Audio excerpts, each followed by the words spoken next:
Okay, in this last video, what I'm going to do is actually go through and do some problems where I've used the different reaction types. Just to review very briefly, we've done synthesis, decomposition, single replacement, what I call double replacement, and combustion reactions. And I want to do some problems where I use them all and I have to predict the products and predict what's going to come out of them at the end. So let me just go through and do some of these. Let's start with this first one. I have calcium metal being added to nitric acid. So what I would do is, let's just start with, let me get my pencil going here. I'm going to start with calcium being added to nitric acid, which is HNO3. And again, this goes back to the naming rules for acids. Ic acid is based on the 8 ion. A nitrate is NO3. It has a -1 charge, which means I would one H in front, because remember, acids always have these H's in front, so that will always be your positive thing. Now, how do I recognize this? Well, a couple things.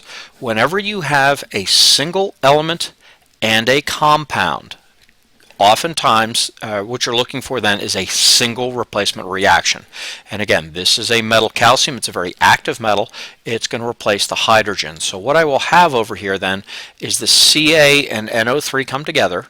Calciums are +2. That's an alkaline earth metal. It's in the second column. NO3 is -1. So I'm going to need 2 of them. And then my hydrogen will now be by itself. So H, but you need to remember that's diatomic, so I would write H2. So again, what I did was I wrote down my reactants that were given to me. I recognized the reaction type. This is kind of along the lines of A plus BX. And what's happening is the A is replacing the B as long as A is more active than B. And if you look at an activity series, you will see that calcium is above hydrogen on there. So I would get calcium nitrate and hydrogen. Also, please note, I have a lot of students say, well, let me just plug in the Ca here, and they say it's just going to be CaNO3. Please recognize that when you bring new things together to write new formulas on the right side, the product side, you need to go back to those rules that you know about naming. You need to say, what's the charge on this, what's the charge on this, how many do I need of each to get them to add up to 0, and so forth. So just because I have one H and one NO3 here has no bearing on the relationship between Ca and NO3 on this side.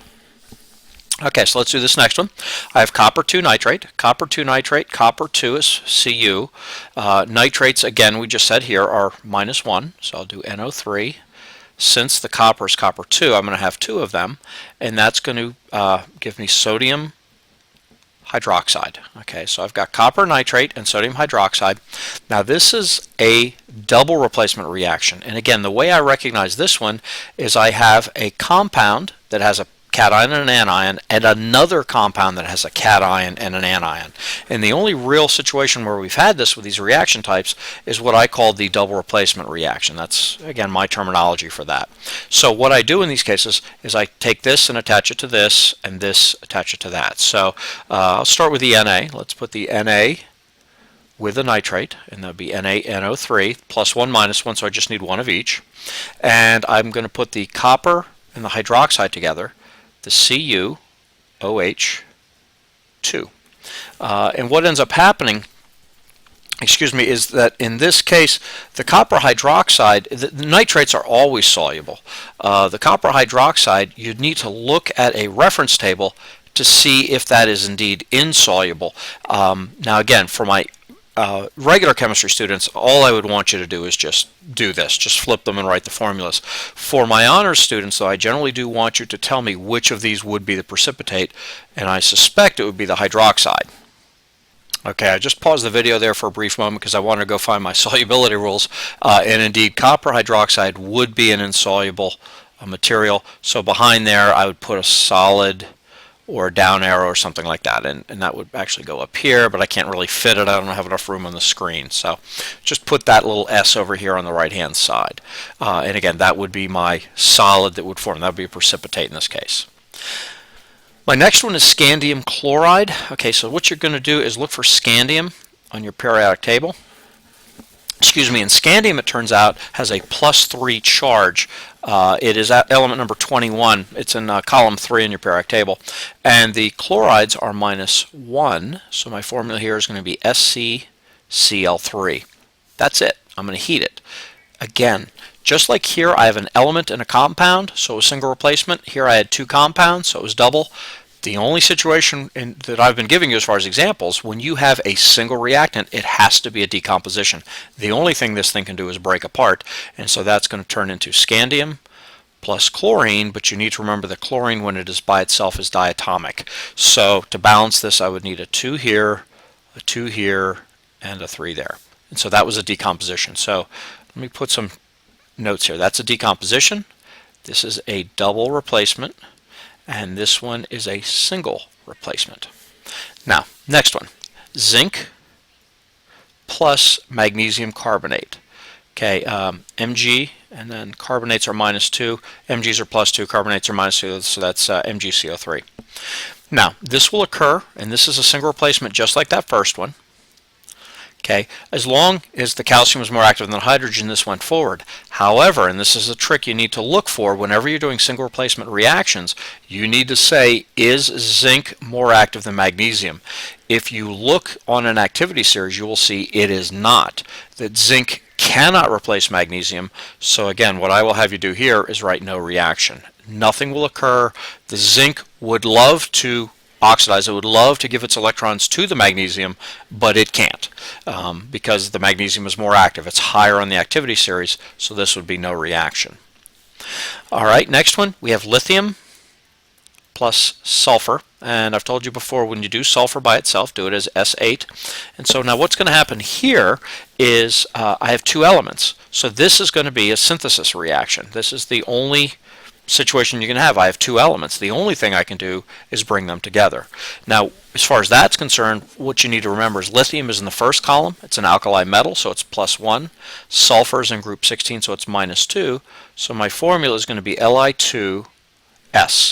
+1, -2, so I get this to add up to 0.